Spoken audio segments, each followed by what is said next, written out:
Beli 3 striker, punya Bemo sama Sesko, lu masih ngandelin Maguire. MU ini klub besar ya, the biggest mungkin di dunia when it comes to income, fans dan lain-lain. Rank 15 is not acceptable. Oke? Tapi manajemen MU bilang, ya udah biarinlah kita tutup mata rank 15. Dari Adidas aja potong 10 juta karena nggak ikut Champions League. Oke? Tapi kan nggak bisa satu musim kayak gini lagi. Kan kembali lagi, ruang ganti itu harus happy. Lu masuk ruang ganti itu harus senyum, nggak stres. Karena pada saat ada 2, 3, 4, 5 pemain yang stres, mereka akan ngomong di belakang. Mereka akan komporin pemain lain. Itu yang disebut ruang ganti MU toxic. Yo, ketemu lagi dengan saya Dedik Prianto. Kita ketemu di podcast Ruang Bola, ruang yang ngalor gitu tentang sepak bola. Dan saya tidak sendirian bersama partner saya, Indro, yang bukan warkop pastinya. Daripada kena royalti. Oke, kita akan ada tamu istimewa juga. waduh, Iya kan? Biasa kita mendatangkan tamu. iya, Podcast kita. Nah, tamu kita adalah Coach Justin. Coach Justin, selamat datang, Bro. Thank you sudah diundang di sini. Ini Coach Justin itu gini ya Bang Indro. Iya. Saya tuh selalu ingat itu beliau ini jaga Lord of the Road. Wah, kan. King of the King dari para domba. Raja terakhir ya. Raja terakhir. Jadi kalau sudah ada King of the King, nah itu beliau ini ya pucuknya lah soal persepak bolaan di Indonesia. Nggak cuma di Indonesia, dia belajarin juga Liga Inggris, Liga lainnya gitu kan. Justru Liga Indonesia nggak nonton. Liga Indonesia nggak apa. Banyak yang protes. Ya, gue sih simple. Gue nonton bola itu harus bikin gue happy. Ya, kalau Liga Indonesia. Kalau sorry itu saya Liga Indonesia untuk gue not good enough untuk ditonton. Oh, oke. Orang nonton itu kan karena ada emotional relationship lah. Persija orang Jakarta yang nonton. Iya. Contohnya. Kalau gue kan nggak ada. Semangat kedaerahannya. Iya. Gue lahir di Surabaya tapi kan gue besar di Belanda. Jadi gue lebih kedekatan emosi itu dengan FC Utrecht. Oh, Utrecht. Bukan dengan Persebaya. Karena memang ya nggak ada. Maka dari itu gue nggak nonton Liga Indonesia. Kecuali mainnya bagus banget ya, beda kan nggak. Masa kita dibawa Kamboja ya, kocak gitu. Iya kan? Kaget gue waktu baca itu karena gue nggak ngikut ya. Rank kita dibawa Kamboja. Oke, karena begitu kita ngomongin dulu pertama Liga Inggris. Ya. Nah, Coach, kalau ngelihat ini udah sekitar 2 pekan ya. Melihatnya gimana nih? Liga Inggris apakah memang tim-tim yang kemarin berada di atas akan tetap di atas? Kemungkinan besar ya. Karena mereka memperkuat diri. Liverpool yang juara bertahan aja beli 4-5 pemain. Bahkan mau ditambah lagi. Arsenal runner up 6 pemain. Mungkin tambah 1 lagi. Back kiri, center back yang dari Leverkusen. City sudah tambah di bulan Januari. Spurs tambah kuat di depan. Chelsea tiap tahun beli segambreng pemain, jadi nggak heran. Bahkan mereka masih incer si Garnacho sama Xavi Simon kan. Jadi tahun ini sebelum satu bola ditendang, gue udah bilang tahun ini akan jadi seru. Beda musim lalu. Musim lalu gue bilang Liga Inggris ini akan jadi boring. Musim ini gue bilang ini akan jadi seru. Karena yang tengah klub kayak Castle, Aston Villa, Brighton itu kan pengen naik. Ya kan? MU sama Spurs rank 15-17 pengen naik juga. MU ini rank 17 pengen naik. Enggak rank 15 ya. 15. Sekarang 15 juga. Lagi. Jadi akan jadi seru karena mereka bebenah, mereka tahu kekurangan mereka. Ya Arsenal memiliki bench yang jauh lebih kuat sekarang dibanding musim lalu. Tapi untuk gue tim yang kandidat paling kuat lah itu tetap Liverpool. Karena kualitas pemain, sinergi antara pelatih dan pemain Klopp, nggak banyak yang dirombak. pemain yang pergi, pemain kayak Jota, Diaz itu kan sangat berkualitas. Ya. Nunes gampang diganti lah. Tapi dengan Ekitike 3 match beruntun dia bisa cetak gol, nggak perlu main bagus, tapi tujuan striker kan cetak gol. Iya. Dia lakukan itu. Wirtz nggak cetak gol, nggak assist, tapi etos kerjanya luar biasa. Jadi so far so good Liverpool juga. Walaupun setiap tim tetap ada yang harus dibenahi secara internal, secara tactical. Jadi akan jadi seru. Kalau ada Isak terus? Kalau ada Isak kan pertanyaan kan siapa yang berada di sayap kiri? Ya. Kemungkinan besar Isak kita sering lihat main dari sayap kiri juga. Jadi kalau ada Isak ibarat benchnya akan lebih tebal karena Liverpool kan 4 kompetisi. Jadi kalau mereka dengan suntikan dana yang mereka lakukan sekarang harusnya target tidak hanya juara IPL tapi juga juara Champions League. Gitu. Dan gue rasa fans Liverpool juga kaget kok Liverpool berani jor-joran. Nah, ya gitu. Dan mereka nggak melanggar apapun. Iya.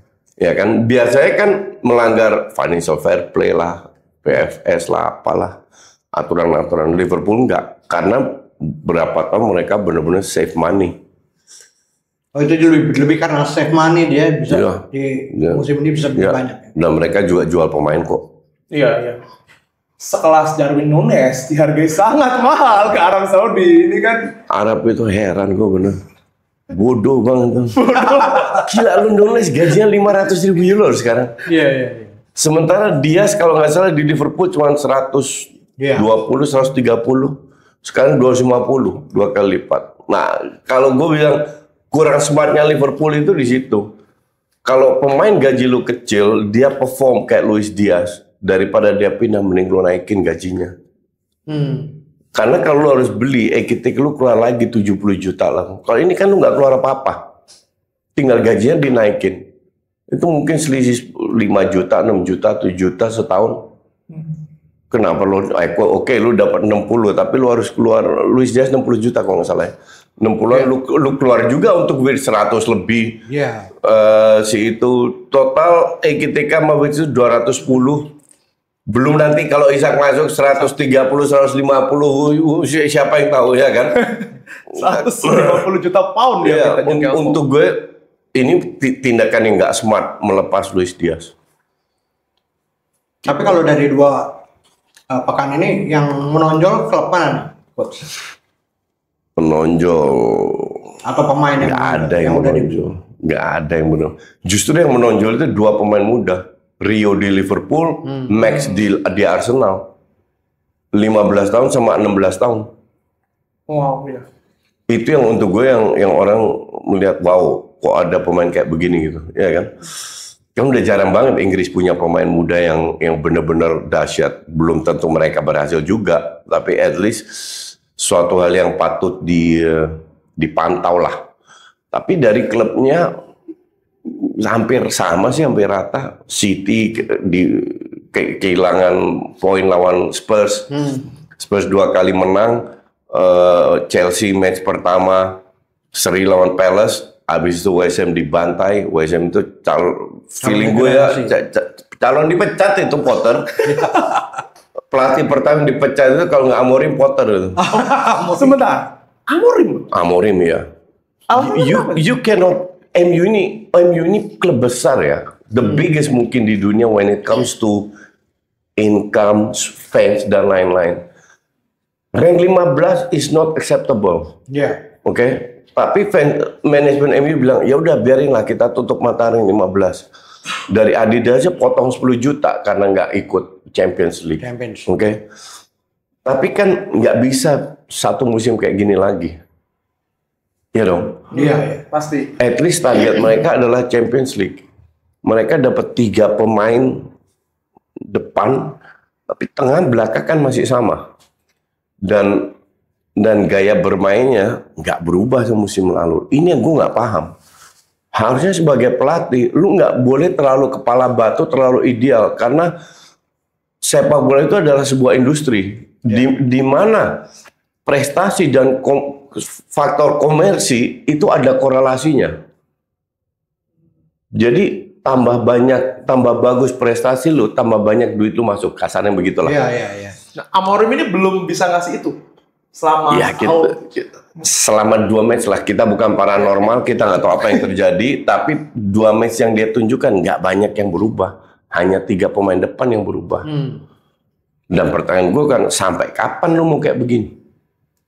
Masih pakai 3-4-3 aja gitu ya. Ya. Banyak tim main 3-4-3 terutama di Itali, bahkan necknya Calvin Verdong pun sekarang main 3-4-3. It's not about 3-4-3, it's about jalan atau enggak. Lu main 5 back, 4 back, 3 back, that's okay. Itu hanya teori di atas kertas. Apakah pemain lu bisa menjalankan 3 back? Ternyata tahun lalu terbukti nggak bisa. Oke? Harusnya ada perubahan biar mereka sekarang bisa. Ternyata nggak bisa juga. Kenapa? Karena jarak yang too far. Antar pemain terlalu jauh. Kebetulan gue bikin video untuk member gue bahas soal ini. Orang bertanya, solusinya gimana? Solusinya adalah kalau lu mau stretch lapangan, it's okay. Tapi antar lini itu harus lebih rapet. Sekarang stretch antar lini jauh. Jadi kalau mereka switch bola, oke, Mbeumo kontrol bola, dapat bola. Siapa yang dukung? Butuh 3-4 detik untuk pemainnya datang. 3-4 detik itu memberi waktu untuk lawan kembali. Jadi yang diinginkan itu nggak dapat juga. That's why Amorim mau 3-4-3 fine, nggak masalah. Tapi lo harus rubah gaya main 3-4-3 lo. Nggak bisa kayak sekarang. Salah satu yang dikeluhkan Amorim kan emang ruang ganti ya, Coach. Dan setelah dia buang beberapa pemain gitu, dianggapnya lebih aman lah. Gitu. Bahkan Luke Shaw bilang kan ini sudah lebih enak lebih gitu, kondusif lah. Ya. Gitu. Itu seberapa ngefek, Coach, di kasusnya MU ini? Kalau ruang ganti in general itu penting. Kan kembali lagi, ruang ganti itu harus happy. Lu masuk ruang ganti itu harus senyum, nggak stres. Karena pada saat ada 2, 3, 4, 5 pemain yang stres, mereka akan ngomong di belakang. Mereka akan komporin pemain lain. Itu yang disebut ruang ganti MU toxic. Nah, Luke Shaw bilang 5 pemain udah digeser. Itu kan secara nggak langsung nyindir temennya sendiri. Iya dong? Iya kan, Mbak? Ya itu urusan dia lah. Tapi untuk gue sih dia harusnya sebagai public figure di dunia harusnya bisa pilih kata-kata yang berbeda tanpa menyindir teman-temannya. Karena kayak Rashford ini kan loan. Bisa aja dia balik lagi. Ketemu Luke Shaw lagi. Kan udah nggak kondusif lagi. Nah sekarang kalau Luke Shaw bilang ruang gantinya kondusif, De Ligt bilang sekarang kita lebih paham apa yang diinginkan oleh pelatih. Tinggal lu tunjukkan. Nggak hanya menang, main bagus. Main bagus kan lawan Arsenal. At least lebih bagus sedikit daripada Arsenal. Arsenal jelek banget mainnya, ya kan? Oke, mereka bisa terima. Lawan Fulham, wah ekspektasi tinggi. Wah kita bantai ini Fulham. Realitanya nggak begitu. Justru pulang Fulham lebih banyak. Dan masih nyari bola tendangannya Bruno ya. Yang ke atas. Yang kocak lagi, lu beli 3 striker, punya Bemo sama Sesko, lu masih ngandelin Maguire. You know? Iya. Maguire taruh di depan long ball, semua bola ke Maguire. Dan dia menang heading, satu nyaris masuk kan. Tapi kan, ya pelatih ini gimana ini? Sesko ngapain gitu? Dia main 40 menit kemarin, tapi nggak kelihatan juga. Ya nggak dapat supply, nggak apa. Masa, gue pertanyakan, gue sebagai mantan pelatih, walaupun di futsal, masa lu nggak latih gitu loh? Iya kan? Lu kalau ada pemain kan ujungnya lu tinggal latih biar mereka ini kompak. Nah, belum kelihatan, sekali lagi kita nggak bisa menilai karena terlalu dini 2 match. Cuman ini harus ada perubahan. Kalau nggak, wah repot. Nah, menarik nih, mau ngomongin MU nih. Ini kan kalau MU superior saat dipegang Alex Ferguson. Apa yang salah sampai saat ini? Banyak yang salah. Gue itu selalu bilang, dan gue banyak dikritik sama fans MU. Legacy apa yang diturunkan oleh Sir Alex selain trofi? Nothing. Barcelona punya La Masia yang dari tahun 70-an dibentuk dengan filosofi jelas. It's not about menang kalah. Menang kalah itu hanya hasil akhir, tergantung prosesnya. Kalau prosesnya benar, lu akan menang-menang. Walaupun sekali dua kali kalah, it happens. Sampai Rosell masuk, dirombak semua. Dia nggak suka sama Cruyff. Pokoknya di total rombak lah. Bartomeu itu hancurnya Barca itu kan di bawah Bartomeu. Tapi at least filosofinya masih hidup. Filosofinya MU apa? Coba tell me. Apa lo? Filosofi MU lo? Saya nyerah. Gak ada. Justru sekarang di bawah Ineos coba menanamkan sebuah filosofi seperti timnas. Gak ada filosofinya. Ini coba ditanamkan, makanya segambreng pelatih Belanda datang. Jadi banyak klub di mana mereka cuma lihat trofi-trofi. Chelsea lah, apa filosofinya Chelsea? Kagak ada. Setelah Sir Alex turun, pelatih yang dipanggil itu random semua. Karakternya random semua. Kalau lu punya filosofi minimal karakternya sama. Ini kan random semua. Maunya apa ini manajemen? Nggak tahu juga mereka. Maunya kan? trofi, coach. Maunya kan trofi dengan nama besar. Inilah kalau lu tidak punya pondasi yang kuat, ini yang akan terjadi. Dan sampai detik ini nggak lihat itu juga. Jadi gue nggak heran ancur-ancuran MU. Karena there is no philosophy. Jadi sebuah klub itu emang sangat krusial ya filosofi itu ya. Contoh Ajax. Ajax itu kan klub kecil. Tapi duitnya di tabungan lebih banyak dari any other klub besar. Zero utang. Zaman Covid, Ajax sama PSV patungan untuk bagi ke klub kecil di Belanda biar mereka survive, nggak bangkrut. Segitunya. Filosofinya Ajax apa? Tiap tahun jual pemain. Ada masanya turun pada saat Overmars dipecat, setahun kemudian Van der Sar cabut, menurun. Sekarang ya mungkin setahun dua tahun habis itu naik lagi. Mereka bersaing di papan atas lagi, jual pemain lagi gitu. They make money every year. They make money. Ya, dan main di Champions League juga. Jadi ada korelasi antar prestasi dan faktor komersial. Nah, MU komersialnya so-so, prestasinya nggak ada, pemainnya ribut, beli pemain overpriced, sehingga dijual semua dengan rugi. Itu kan ada mismanagement. Makanya Woodward dipecat, masukin Ineos 2 tahun sini, nggak kelihatan juga. Ya kan? Jadi banyak masalah di MU. Gue selalu mengibaratkan begini. Kalau lu kerja sebagai karyawan di sebuah hotel bintang 5, gaji lu so-so, let's say 5 juta. Atau lu kerja di hotel bintang 2, gaji lu 10 juta. Orang pilih hotel bintang 2 karena gaji lebih gede kan. Tapi lu masuk hotel, masuk lobbynya aja malas ngeliatnya, berantakan. Lu masuk hotel bintang 5 kan beda. Wow, gue kan mewah di daerah elit. Pakai dasi, padahal gaji cuma lebih kecil daripada itu. Tapi lu lebih happy gitu kerja. Ini faktor yang orang sering lupa. Richarlison di Spurs, pemain ke apa ini 2-3 tahun? Ya kan? Sekarang kayak dia lebih happy. Itulah hebatnya Ancelotti. Bisa merangkul orang. Bukan karena ini pelatih kayak taktik. Kagak ada taktik yang sama sekali loh. Makanya gue selalu kritik dia kan. Ya tapi dia menang trofi ini. Trofi itu nggak ada korelasinya dengan tactical. Kalau lu beli pemain hebat, bintang semua, tapi lu bisa bikin bahkan di bench aja pemain happy. Ancelotti, Mourinho. Itu gue baca interview dengan beberapa pemain, dengan Snyder, Drenthe, dengan happy aja mereka di bench. Happy aja mereka di bench karena Mourinho, manajemennya kuat, kayak Ancelotti gitu. Tapi kan MU ini kan gue nggak ngelihat Amorim ini manajemennya kuat. Hanya karena dia berhasil di Portugal, which is Liga ke-7 di Eropa. Ketujuh ya. Ketujuh ya. Di bawah Belanda loh. Iya. Belanda itu amburadul mainnya. Jadi ini lebih amburadul lagi selain Porto Sporting sama Benfica lah. Ya. Lu punya, ya gue sih, gue nggak yakin umurnya panjang nih. Nah, kalau masalah manajemen yang berantakan, apakah ini juga tanggung jawab Glazer apa gimana? Ya dong, Iya. dia kan owner.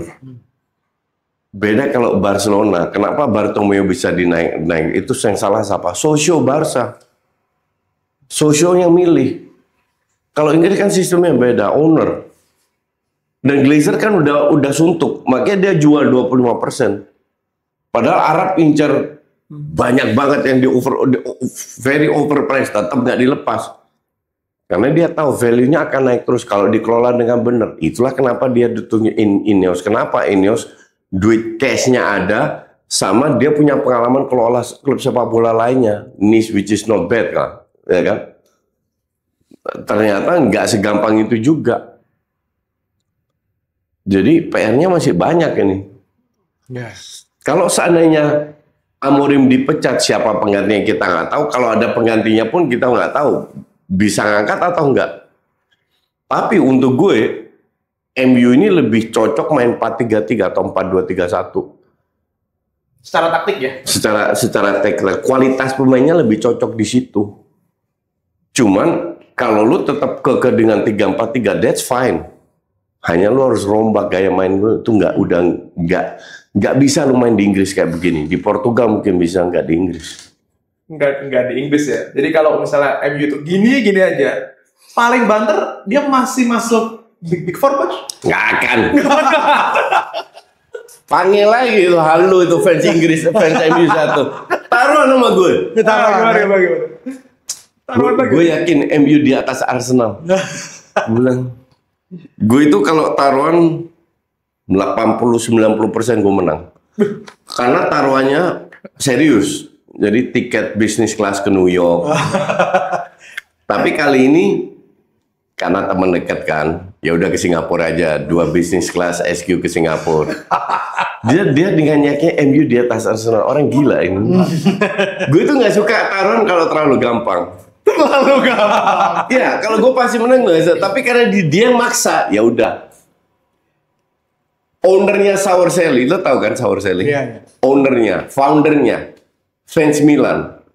2 tahun yang lalu, Milan di Champions League. Gue bilang DP, Milan ini nggak bakal lolos 1-2. Castle 4, Milan 3, 2 yang lolos. Di DM dong gue sama dia. Taruhan coach. Tiket Qatar, tiket ke Eropa bisnis kelas. Gini deh, gue ajak lu ketemu di Louis. Gue kasih lu kesempatan sekarang untuk mundur, gue bilang. Bener gue bilang gitu, karena untuk gue is easy money ini, terlalu gampang. 70 juta, terlalu gampang menangnya. Gue kasih lu sekarang kesempatan untuk mundur. Akhirnya dia mundur dan Milan nggak lolos grup. Untung dia mundur ya. Untung dia mundur. Karena fans kita itu kan agak lebay emosi gitu. Makanya lahirlah itu 2 HP. Arsenal juara, emang gue lebih kaya kan enggak? Gue happy iya seminggu doang. Apakah gue makan di Plaza Senayan gratis kan enggak? Mending gue beli 2 HP, 2 iPhone daripada Arsenal juara. Jadi itu teman-teman Itu sejarah orang nggak paham gitu loh. sejarah 2 HP-nya coach itu begitu tuh. Iya. Lo harus realistis aja lah. Mereka yang terlalu lebay fans Chelsea, terutama fans Chelsea kan suka marah sama gue. Padahal I tell the truth, cuma mereka nggak bisa terima aja. Lu keluar RT aja nyasar. Paspor nggak punya, bahasa Inggris lu dukung tim yang sejauh itu nggak ada korelasinya gitu loh. Iya. Lucu gue itu. Kalau lu dukung Persija, gila-gilaan, gue bisa terima. Lu dukung Persebaya, gila karena lu tinggal di Surabaya atau besar itu. Gue besar di Utrecht. Gue kalau lu itu, gue juga pendukung diehard Utrecht. 5-6 tahun gue away, tiket terusan. Karena gue besar di situ. Teman-teman gue main di Utrecht dulu di youth. Jadi ada. Nah lu apa urusannya sama Chelsea atau sama MU atau sama Liverpool? Kan nggak ada. Gue yang pernah ke Inggris, pernah ke Arsenal aja nggak sefanatik itu. Nah, makanya mungkin cuma melihat pertandingan waktu lawan Arsenal kan memang MU lebih bagus saat itu, Mas. Ya. Nah, cuma melihat itu berani bertaruh sampai akhir musim gitu. Ya stupid aja. Dengarkan Anda, wahai Pangeran Sihaan. Banyak yang bilang, Pang, lu main kasih coach duitnya aja sekarang. Padahal riwayat taruhannya coach ini sejak dulu di box to box ya coach ya. Wah, udah 7 tahunan yang lalu berarti. Sampai sekarang berarti tidak berubah dong. Gue ngefalin jebret. Berapa tahun yang lalu? Coach siapa yang juara? Ini awal musim. Barcelona juara nggak? Gue bilang juara. Ini agak curang juga dia itu. Jadi dia bilang, oke, lu pegang Barcelona. Gue bilang, lu pegang Madrid. Enggak. Dia bilang, pokoknya semuanya. Pokoknya selain Barca semua. 1 lawan 19 dong kalau gitu. Gue iakan dan Barcelona juara. Itu ajaib memang. Berarti tidak salah emang. King, raja terakhir itu gitu. Nah, ini masih terkait dengan MU nih. Seru sekali MU. Iya, ini kan MU selalu berbicara kalau fans-fansnya ya. Wah, fansnya lebay. Paling lebay itu fans MU. Padahal member gue paling banyak fans MU. Salah satu yang seru nih soal member mungkin. Orang kalau mau ngata-ngatain Coach Justin harus bayar, coy. Harus bayar. Jadi gue ada 3 paket yang 15.000 itu untuk boleh komen doang. Yang 30.000 nonton video. Yang 50.000 untuk live reaction. Itu ada di grup Discord, kita main bola bareng juga gitu. Jadi kalau mau ngatain gue, lo harus bayar dulu. 15.000 sebulan baru lo boleh ngomong. Bayangin, Coach, lu ini lah itu udah bayar. Lu mau komen kecuali lu nyawer minimal 50.000 baru gue baca. Baru dibaca.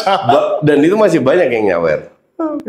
Nah itu kalau fans MU kan selalu di awal musim, wah treble, Tiap tahun. tiap tahun ya. Tsunami Trophy. Tsunami Trophy.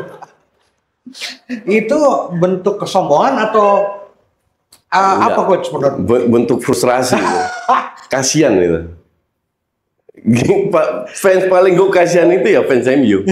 Itu stratanya paling tinggi ya? Iya, karena setelah 10 tahun amburadul. Terutama yang mengalami era SAF ya.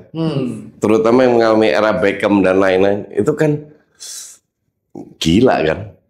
I mean, Liverpool rival sejatinya diinjek-injek itu fans Liverpool. 30 tahun ya. 30 tahun. Iya kan? Nah, habis itu SAF pensiun pelan-pelan. Mulai dari Moyes, Oh yes. Van Gaal, Mourinho, Ole, Rangnick, Ten Hag, sekarang Amorim. Kan nggak jelas semua maunya apa ya. Mulai dari mau lo apa dulu lah. Ya kayak Pep ini kan City itu kan klub ibarat klub kemarin sore kan. Iya. Pep kan menanamkan sebuah filosofi dan kemungkinan besar pelatih yang masuk yang bisa menjalankan filosofi ini pasti beda sama Pep, tapi nggak jauh beda. Nggak akan parkir bis Man City. Jadi pelatih kayak Ancelotti itu nggak akan masuk ke Man City atau Mourinho, iya kan? Karena mereka sudah punya pakem. Nah ini kan nggak ada. Sekarang kita lagi cari pakemnya. Jadi mereka ya sekarang yang happy kan fans Liverpool. Di bawah klub kan lagi bagus-bagusnya kan. Walaupun nggak tiap tahun juara, cuman sekali di bawah klub, sekali, tapi sekali Champions League, 2 kali masuk final, itu kan prestasi. Lo runner up kan fans Chelsea bilang, oh Arsenal nggak dapat runner up. Ya tapi kita pantatin lo 3 tahun. Pantatin Chelsea 3 tahun. Iya kan? Dan ini tahun keempat kemungkinan. Kalau Liverpool, apakah Arne Slot filosofinya sama sama Jurgen Klopp? Arne Slot itu tahun lalu juara. Apa yang dirubah? Berapa pemain dia dapat? Cuma 0. Iya. Chiesa cedera juga. Berapa match dia main? Kok bisa jadi juara? Padahal tahun sebelumnya Liverpool dipantatin sama Arsenal. Arsenal dapat 2-3 pemain. Liverpool 0 pemain. Kok bisa? Gampang. 1 orang diganti. Endo sama Gravenberch. Striker sudah turun ke bawah. Blok 4 orang di tengah. Itu aja yang diganti. Buat apa lu merombak sesuatu yang sudah bagus? Stupid. Slot kan nggak setolol itu. Ini baru udah bagus. Tinggal kita poles dikit biar jadi juara. Dan tahun ini dengan duit Duit kayak di gini, duitnya. Iya. Liverpool itu gini. Iya. Nah, sekarang lihat, walaupun Liverpool keteteran lawan Castle, tapi kan masih cukup bagus mainnya. Iya kan? Masih cukup, dan pemain-pemain kayak Beach Ekitike itu kan butuh waktu. Kerkes, Frimpong cedera. Jadi minor issue lah kalau di Liverpool itu. Kita sekarang ngomongin kan fans Arsenal. Tadi udah nyebut nih, kalau Arteta udah gini aja. Malas gue sama Arteta. Nah, kenapa tuh males sama Arteta? Dia nggak bisa pilih pemain. Dia nggak bisa. Arteta itu udah keluar 1,2 miliar kalau nggak salah dalam masuk ke tahun ke-6. Terlalu banyak pemain flop. Bintang di Arteta siapa sih? Di Arsenal siapa sih? Kalau orang bilang Odegaard, enggak juga. Coba Declan Rice. Declan Rice bukan pemain yang bisa nggendong Arsenal juga. Bahwa dia konsisten bagus, gue setuju. Tapi apakah layak dibayar 100 juta? I don't think so. Mungkin 70-80 masih oke. 100 kemahalan. Yang lain nggak ada. Bahkan banyak pemain bapuk masih dia pertahankan. Contoh waktu itu Nketiah. Kan itu bertahun-tahun gue kritik. Akhirnya dibuang juga kan. Dia beli Pablo Vieira atau Sugigi. Akhirnya gue pertanyakan, masa lu nggak bisa ngeliat pemain gitu loh. Ini pemain-pemain dia beli banyak gue kritik. Beli Kiwior, Zinchenko, sampah semua. Sterling. Sekarang Madueke kalau 20 juta masih oke. 60 juta loh. Seharga Luis Diaz nggak make sense gitu loh. Lu 60 juta, lu harus main. You know. Nah, sekarang Eze masuk. Harusnya Eze worth it lah 70 juta harusnya ya. Tapi kalau Eze semua fit, lu mau taruh Madueke di mana? Di tengah udah jelas Rice, Odegaard, Zubimendi. Eze taruh di sayap kiri. Nah, sayap kiri ganti Martinelli wajar. Madueke lu mau taruh di mana? Bener juga ya. Iya kan? Lu beli cadangan 60 juta, gila kan lu cadangan. Lu beli cadangan kayak Kepa 5 juta, kayak Norgard 10 juta, Mosquera 17 juta. Itu baru cadangan, wajar. 65 juta di cadangan udah gila Arteta ini. Udah gila. Iya kan? Jadi banyak hal yang untuk gue nggak make sense. Bukan kayak bermain, tapi nggak make sense yang dilakukan Arteta. Nah sekarang udah dapet duit segambreng, gue mau lihat bisa juara nggak lu? Kalau lu tanya gue nggak yakin. Gue 2 tahun terakhir, 3 tahun terakhir gue udah bilang ini Arsenal ini nggak kemana-mana di bawah Arteta. Tapi hat-trick loh, coach. Apa? 3 runner up. Iya. Hat-trick Ya runner itu. up. Loh, kalau Fulham yang 3 kali runner up itu luar biasa. Atau Crystal Palace, ya kan? Ini Arsenal yang udah keluar duit begitu banyak. Unless lu nggak keluar duit begitu banyak, gue masih paham. Zamannya Wenger nggak pernah keluar duit karena butuh duit buat bangun stadion kan? Iya. Ya itu oke lah, kita tutup mata nggak bisa beli pemain. Ya, sekarang kan beda. Lu harus perform, bukan piala Ciki atau piala apa itu nggak jelas. Enggak, lu juara IPL sama juara Champions League dengan duit yang lu udah keluarkan. Gitu. Tapi pertanyaanku gini, coach. Ini kan tadi kita ngomong soal filosofi ya. Ini berarti Arsenal atau spesifik Arteta lah, dia masih ngikuti filosofinya Wenger menurut coach? Enggak, filosofinya Pep. Filosofinya Pep lah. It's okay. Filosofinya Pep ini kan ribet, detail, oke? Tambah kualitas pemain lu tambah bagus, tambah lu bisa menjalankan sistem ini. Dan itu City 7 tahun terakhir 5 kali juara. Kan bukan kebetulan.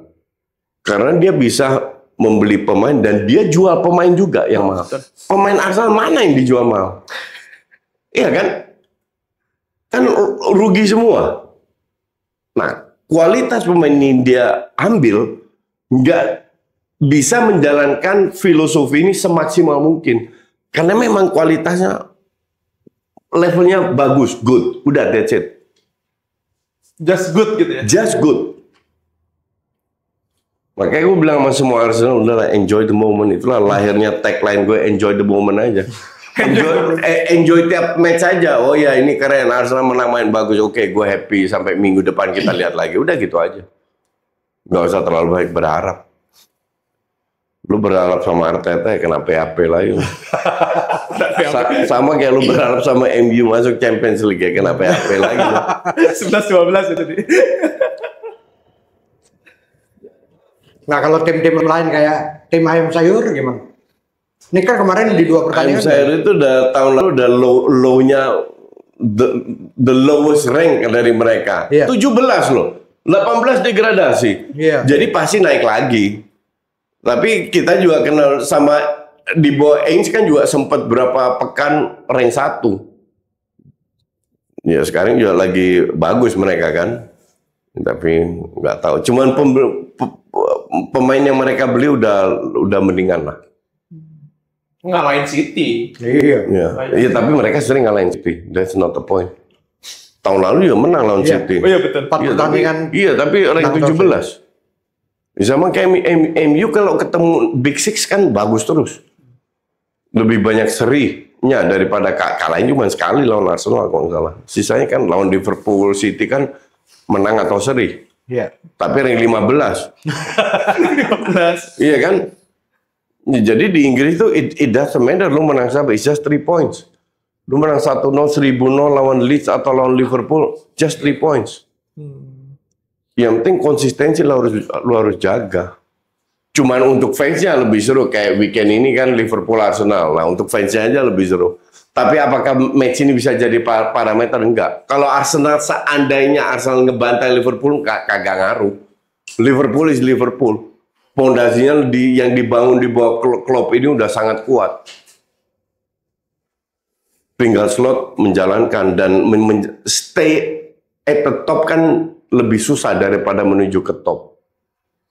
Apa ini juga masalah, kalau tadi kan Coach Nick bilang nih, ini salah satu masalah utama tim ayam sayur ini kan mental ya. Ini apa Arsenal ngalamin hal sama atau spesifik Arteta Coach? Kalau mental, gue sih nggak ngeliat mental ya, karena pemain-pemain ini kan main di timnas masing-masing juga. Gue ini murni kualitas. I mean kalau Kevin De Bruyne in his prime, dia 100 kali passing, bolanya mungkin sampai 90. Odegaard 100 kali passing, di prime-nya Odegaard itu sampainya 80.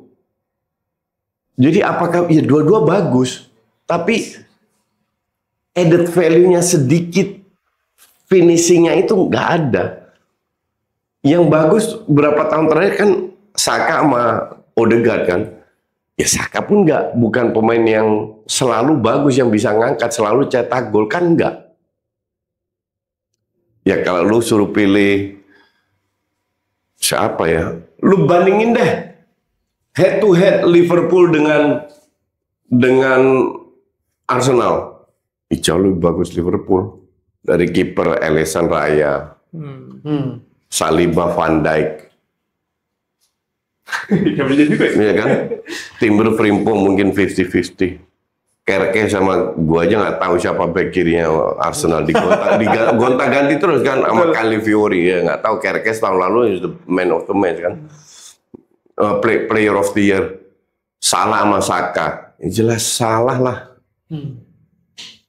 Sekarang Ekitike sama Gyökeres ya nggak tahu, masih terlalu dua-dua baru kan. Ya di tengah juga Wirtz, Gravenberch, McAllister sama Subimendi, Odegaard, Rice ya mungkin 50-50 lah. Tapi kalau dibandingin semua kan Liverpool lebih unggul. Ya karena nilai sedikit extra point yang mereka miliki pada saat ini tim stuck. Salah nggak kelihatan sering, tapi dia cetak gol. Asis atau asis, punya kontribusi. Iya kan? 2 match ini emang selama main bagus, kagak ada bagus-bagusnya. Tapi somehow mereka dan selalu di menit-menit terakhir. Ya. Itu karakter tim juara ya begitu. Like it or not. Gua harap Arsenal yang juara. Gua harap setengahnya Liverpool cedera lah, kasarnya begitu. Itu kan, itu kan harapan dari fans Arsenal karena frustrasi menghadapi Liverpool yang begitu kokoh. Contoh gue mau lihat kalau Van Dijk masalah cedera. Salah kan ke African Cup. Sebulan itu kayaknya. Sebulan ya. Kemungkinan besar sebulan. Terus kalau Van Dijk cedera, Konate lagi hancur-hancuran juga kan. Konate. Nah, kalau Van Dijk cedera, ya baru kita lihat bisa seperti apa Liverpool. Oke. Jadi kita nanti membahas tentang isu timnas sebenarnya. Oke. Kita break sejenak. Oke.